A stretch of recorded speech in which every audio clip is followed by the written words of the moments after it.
How doing? Yeah, this is basically the follow up, the second part to my initiation by Jesus, my four other lives. Yeah. Um, what can I say? Basically, like, I think I've got some of the pronunciations wrong. Pronunciations, I can't even get that right. Pronunciations right. Right, so now I was talking about basically the 100 strong brothers or the gurus, and the head of them being Duryodhan, not Duryodhana as I call him.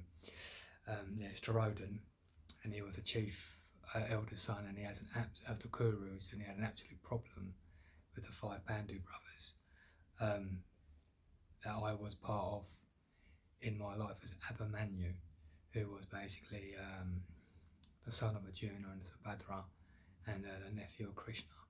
Subhadra being Krishna's sister. Quite an exalted position to find myself in, to know all this about myself. But it's true, people may not believe it, I don't care.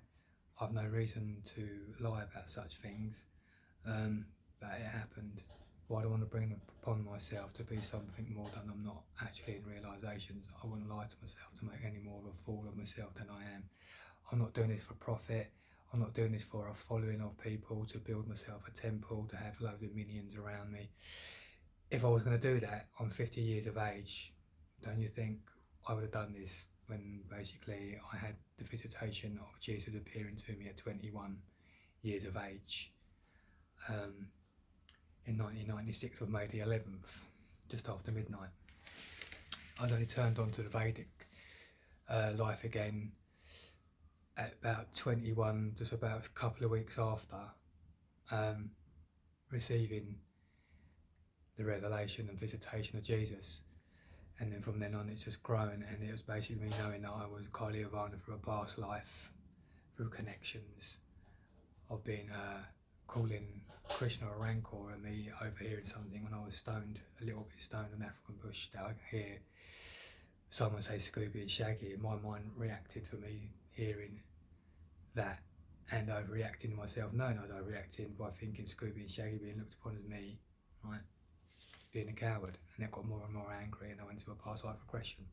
And that's how the samskara, the mind groove, happened, was the subconscious.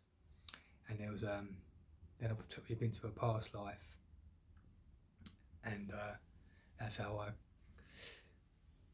came to visit or be visited by Jesus, who took the affliction of when I saw a man appear in my mind who was Mukukukunda and burnt me to ashes. I relived that moment of death as Kali Ivana. And then Jesus took that pain away, and almost forgave me for being a bit of a temporary thief at 19 for about, and when I was 19, I took about 55 quid's worth of cash when I was working in the supermarket at the time, and it was all cleared, and I started my life again.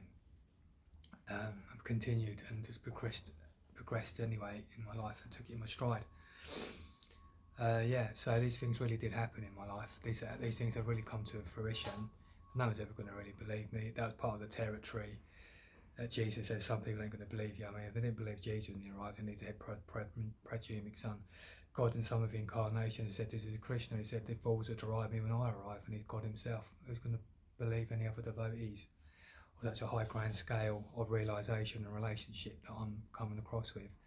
As I said, I'm not trying to get any power over a body or anything like that, because I'm that kind of guy that's really into all of that. I'm just trying to get this message out there, and get the truth out there, which this is to me in my realisations. But the truth I also bring is a confirmation Jesus does exist. The whole of the Vedic stories you hear about God, Vishnu being Vishnu, is God. Past lives do happen, which goes a lot with the Vedic civilization of life. Is an actual fact. There's reincarnation that's run by the afterlife management of the Yamadutas, and then at the other side of the other afterlife management, the Vishnu Dutas take you into the resurrection, back into the spiritual universe called Vaikuntha Loka, which is 3/4 the size of the material nature we're in, and we're in one Brahmanda, or many Brahmandas in the whole of Akshara Brahma, which is the whole of material creation, which is inferior, is only 1/4 in size. As an overall scale, you get a scope of it. But yeah, these things actually did happen, and our time now, and at the moment we're in the Kali Yuga, and our time is for us to basically try and turn it into a Krita Yuga. And we can all do this, and it's quite easy. I mean, you know, I come with this quite grand scale of realisations, but I'm down to earth, I've got a handle on it.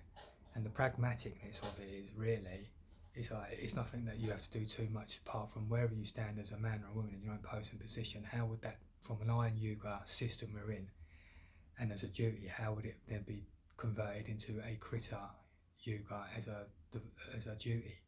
So I mean, for instance, if you're just basically doing manual labouring work on commercial industry now, probably because it's a key work in primary industry, it'll be here tomorrow. All you have to do is not vote, you know. So when at the moment you're working 48 weeks in a job, you only got to work like 13 weeks in that job in the free world, because you get 4 of us to share it. 13 weeks by 4 people give you 39 weeks. That's the natural seasonal way that's been overlooked, that I'm bringing in, how Krita Yuga practically works for the working class, the Sudra class, us, you know, the black tie lark, right? The Sudra class, it's the legs of the world, which is most of us. We do that by not working for 48 weeks, which is an outer frequency system of monetary systems that at the moment keeps us under duress.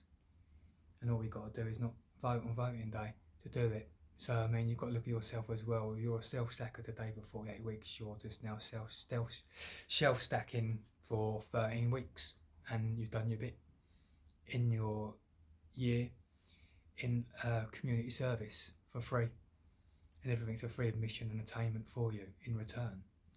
Again, it's your freedom will that you want to do this, and I know that I can rely on that people will do this, because you're doing this now under 48.4. If you ever had time to skive off and take the easy way or be a day tripper, it'd be this time now, isn't it? And people are still working. 30 million of us in this, you know, in this country, pay as you earn. 1 million self-employed. That's the amount of people you can have. 68 million people. You can't have any more people rising or falling. That's the amount of jobs you need here, and that's only because capitalistic monetary systems. How many of these jobs really stand on a non-monetary world? How many charities really stand bona fide, removing the money? And this is the great straightening you need, and removing money will bring this. It's all part and parcel of virtually not voting, step 1. Then you become step 2, neutral, and become neutral. So it's like gradually trying to become neutral as soon as possible, but it's becoming. Step 3, become non-monetary, clear all debts, facilitating all duties and all housing into the first earth estate. Step 4 is where you put the 3913 in human resources of rostering instead of 48.4, and that's removed. And then you basically use step 5 to decriminalise all recreational drugs and have more rehab stations of 24-hour priories or long-term retreats for people, so they can build up their mental battle and strength to deal with saying no when they want to stay sober. Because everything's free, in a free world I'm talking about, it's easier to stay sober in abstinence or prolong the abstinence that you want to, because everything's now free to book up to turn up to, rather than paying to book up to turn up to, you see, which makes it more of a harder trip in these times to do because it's monetary, you know. And what's available for free in our councils, in the mental institutions for you to do that you may not want to do because it's not really your flavour of interest, where in the free world everything's free, so it's just booking up to turn up. You can see the benefits on non-monetary systems that I'll continue to talk about. So yeah, you know, that's the good news that we can try and strive for. You know, we've got a 5-year chance every 5 years to get a general election in Northern European countries and America of the West. So we started striving for this and putting the word out, using 3913 as our way. On that tip, another thing I'm going to talk about is basically because I've been initiated by Jesus. There's a lot of things in the church that basically are deceiving people. I would say, you know, trying to understand Jesus more. Himself wouldn't be in them churches, doesn't believe in marriage. This blood of Jesus you go on about is perverse. There's no blood of Jesus that freed everybody from sin. Everybody, well, not really. All the people that died before Jesus that were living saintly, the day before and a month before, they all resurrected into the spiritual universe without him dying. Right, because they was passable by him as a son, basically, to reach the Father anyway, right, by transcendence. So this is the same with other people. This blood of Jesus is a perverse talk that people use. It's not right at all. You see, this sounds cannibalistic in my mind, you see. When he done the Last Supper, that the Catholics now honing on it's perverse because all it was a facade mood of himself knowing that he was going to basically be betrayed and be crucified. And he took the mood in the Prasada as offering food, in the mood of saying it in the Last Supper in the way he did, about to his disciples, not for everybody else then later on to make a Catholic church about. I understand that. And that goes to all Christian churches. Any Christian church that marries, firstly, it's not Christianity, it's Cupidism, it's basically Prajuma expansion. Christianity was a word made up by Barnabas. St. Paul defied Jesus' teachers, still keeping it a first rabbinical church or Judaism, or keeping it marriage by telling everyone to marry rather than burn in lust. Rather than Jesus said, for those who consider themselves worthy will not marry or be given in marriage, for they are children of God, the children of the resurrection.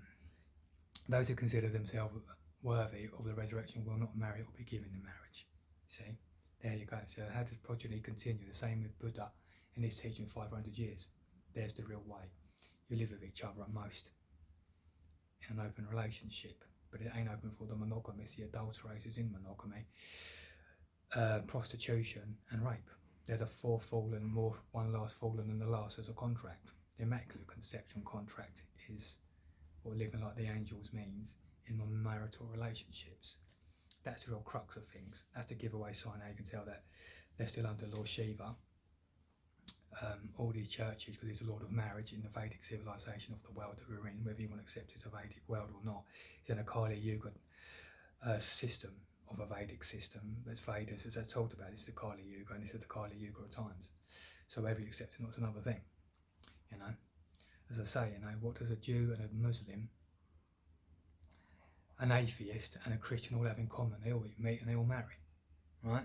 That's the truth, because they're all under Lord Shiva, the mode of Tammuz, as a stage development rung of where you want to be. You see, if you're going to take yourself to a more higher level of Lord Vishnu, the Father, rather than be under the shelter of Shiva or Tammuz, and you move in the mode of Sattva, which is then the qualities are being things like being lacto-vegetarians in your diet, non-eating of meat, fish, eggs and chicken, and you don't marry, but you still may have relationships and live with women and have children, see, in the new covenant, out of this world being a legal monetary marital world. See, out of this world, this means you're not doing these things. See, it's as simple as that. There are some of the things I'm trying to clean up about what you're in as a moment. It's an automation of institution, so it's a deceptive automation, you see.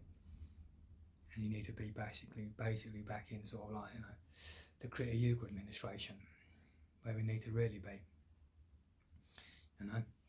So yeah, these are some things I'm trying to actually put out here and repeat in some of my vlogs, and I'll say them again as a conclusive summary, because it needs to be said, you know. So I've fed up with a lot of people talking stuff, you know, and it's just like, this is the stuff that needs to be said because it's overlooked. And I'll say it probably more times and a few more times in the algorithms of trying to get these messages out there. I think I've been shadow banned, or people ain't interested, a bit of both. But yeah, I'll continue to say all these things. So yeah, that's all I'm going to say for today. But if I come back with some more stuff, I will do. Anyway, have a nice one, and see you later.